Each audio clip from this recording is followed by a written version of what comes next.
Mesdames, Messieurs, bonsoir, bienvenue, voici les titres. À un mois de Noël, les commerçants s'activent, bientôt les illuminations. Le marché de Noël de Tours lui a été inauguré en fin de journée, véritable coup d'envoi de la période commerciale. Une période qui reste difficile pour bon nombre de Français, 15% de la population en dessous du seuil de pauvreté. Pour les aider, la Banque Alimentaire organise sa collecte annuelle jusqu'à demain. L'aéroport Tours Val-de-Loire fait peau neuve, extension de l'aérogare pour accueillir plus de passagers, création d'un coin restauration ou encore agrandissement du parking. La direction anticipe le développement de l'infrastructure. De nouvelles lignes sont attendues, montant d'investissement 1 500 000 €. Et puis le succès du Tour Volleyball en Ligue des Champions, ils se sont largement imposés hier soir à domicile face à Belgrade, 3-7 à 0. Son inauguration symbolise l'ouverture à Tours de la période commerciale de Noël. C'est parti pour le marché de Noël, inauguration tout à l'heure à 18h15 en présence des autorités de la ville. Un marché un peu plus important cette année, 70 exposants au lieu de 60 sur le boulevard Horteloup et la place de la Gare. Des exposants qui vont tenter de vendre leurs produits en tout genre. Alors dans quel état d'esprit ces commerçants éphémères attaquent-ils ce mois très commercial? Eh bien on voit cela avec Rémi Poirot. En été, Patrick Gaillet expose ses ceintures artisanales dans les marchés du sud de la France. Pour l'hiver, il a choisi Tours et son marché de Noël. Depuis 10 ans, il loue son chalet 1 400 € qu'il faut savoir rentabiliser par les ventes. C'est dans les 4-5 000 € quoi, en chiffre d'affaires, même des fois plus. Le mieux c'est l'été, quoi, mais ça dure sur 3 mois. Quoi. Donc c'est un complément le marché de Noël. Ouais. On ne cherche pas forcément à faire fortune, surtout dans ce métier-là. Le marché comptera cette année 70 exposants contre 60 l'an dernier. Si certains ne sont pas très confiants... J'ai un petit peu peur par rapport au tram, aux travaux du tram, tout ça. J'ai des clients qui m'ont dit « Ah, vous ne me verrez pas cette année à Tours, c'est trop le bazar, on ne viendra pas ». D'autres le sont un peu plus. La crise, elle était déjà là il y a 3 ans, même 4 ans. Vous savez, Noël, on est quand même content de se faire plaisir, de faire plaisir aux siens. Peut-être est-ce l'euphorie du premier jour, mais aujourd'hui, les passants paraissaient plutôt enclins à sortir le portefeuille. Voilà, amusez-vous bien. Vous regardez, ça vous fait plaisir, vous achetez. Il y a toujours des petits cadeaux pour faire plaisir. Non, je me promène d'abord pour faire un petit tour et apercevoir ce qu'il y a de nouveau. Et puis probablement que j'achèterai des petits cadeaux pour mes enfants. Il faut dire que pour attirer les clients, les commerçants du marché de Noël ont plus d'un tour dans leur poche. En ces périodes de fêtes, les associations redoublent d'efforts pour venir en aide aux plus démunis. La Banque Alimentaire a lancé aujourd'hui sa collecte annuelle. Jusqu'à demain, les bénévoles seront présents dans nombre de magasins d'alimentation pour récolter vos dons. On en parle avec notre invité. Rendez-vous donc juste après ce journal avec le président de la Banque Alimentaire d'Indre-et-Loire. Dans ce journal, nous reviendrons sur la victoire du Tour Volleyball hier soir en Ligue des Champions. Mais avant, on va s'intéresser au volet économique de ces clubs sportifs importants. TVB, TFC, il y a des financements publics, mais aussi privés. D'où l'importance d'aller chercher les entreprises, des entreprises partenaires qui sont réunies au sein de Club Business. Aurélie Renaud. Dernière finition avant l'ouverture de la salamandre, la brasserie du TFC.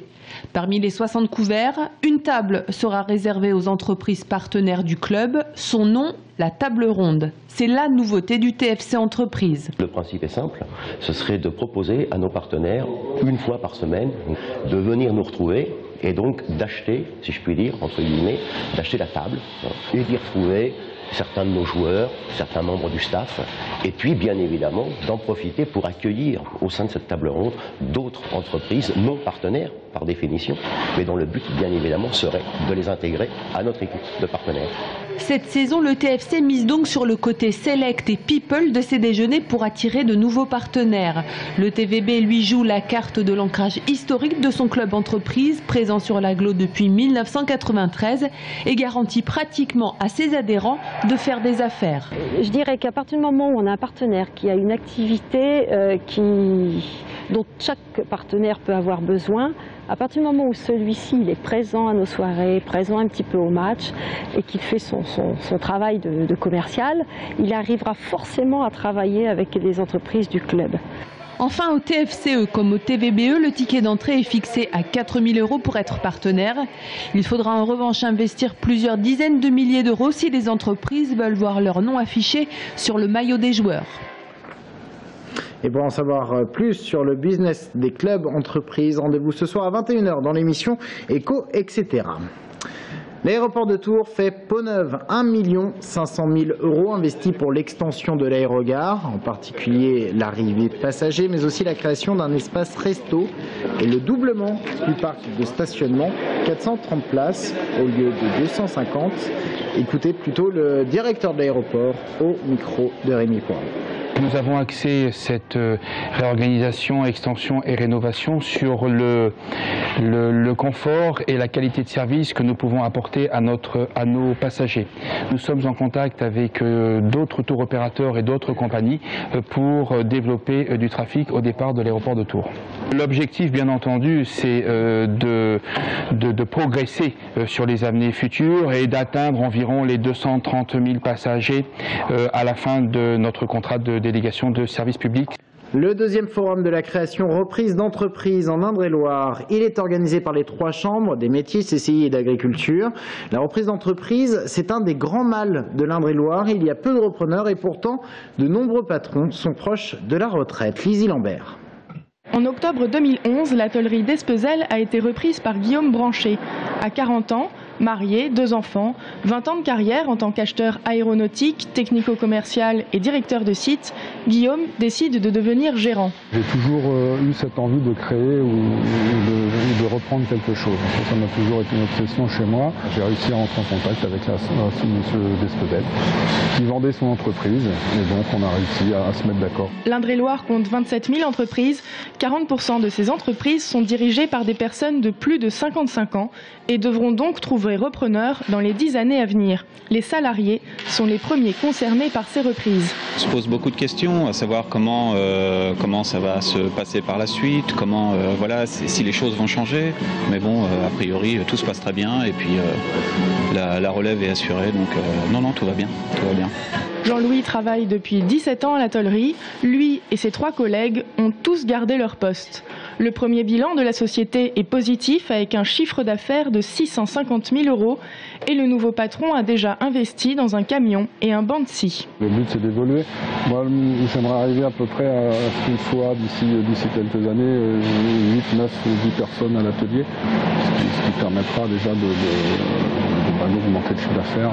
Cette année, Guillaume a bénéficié de l'ACRE, un dispositif d'encouragement à la création d'entreprises. Les charges allégées, sa reprise est un succès. En Indre-et-Loire, 70% des reprises réussissent dans les 5 ans, contre 50% au niveau national. En bref, visite d'importance cet après-midi aux Eaux de Beauval. Jean-Pierre Raffarin et l'ambassadeur de Chine en France se sont rendus aux zoo pour inaugurer officiellement l'installation des 2 pandas chinois. On reviendra sur cette information lundi. La grande campagne d'information et de communication Loir-et-Cher 2020 se poursuit. Hier soir à Blois, rencontre avec la directrice exécutive d'Orange France autour du thème des technologies de la communication. Alors c'est d'abord important pour les entreprises parce que c'est finalement leur lien au reste du monde. Donc un lien puissant, efficace, c'est un gage de compétitivité et d'efficacité pour les entreprises. Il y a 10 ans encore, quand une entreprise arrivait dans notre région, quand elle voulait s'implanter, elle nous disait quels sont les moyens de communication. Est-ce que vous avez des routes qui sont en bon état? Est-ce que vous avez des moyens de rejoindre facilement les autoroutes? Maintenant, on nous pose la question, quel est le débit, quelle est la vitesse du débit? Donc c'est vraiment la première question que nous posent les chefs d'entreprise lorsqu'ils veulent s'implanter dans la région. Donc évidemment, c'est fondamental. Nous vous en parlions, victoire du Tour Volleyball hier soir en Ligue des Champions. Les Tourangeaux recevaient l'équipe de Belgrade. Score sans appel, 3-7-0. Compte rendu du match avec Jérôme Malin. Il fallait l'emporter le plus largement possible face à Belgrade hier soir pour conserver l'espoir de se qualifier pour les 8e de finale. Le TVB a fait le boulot et de belle manière, notamment lors des 2 premiers sets remportés 25-18 et 25-15.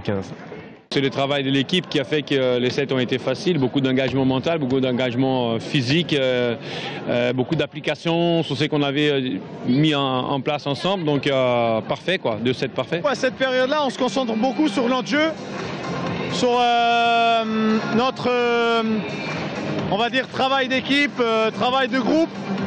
Bien sûr, on a envie de gagner, mais le plus important, c'est de continuer à avancer comme équipe. Et je pense, au-delà du résultat de ce soir, c'est un très bon résultat. L'équipe, elle avance et c'est ce que c'est le plus important aussi.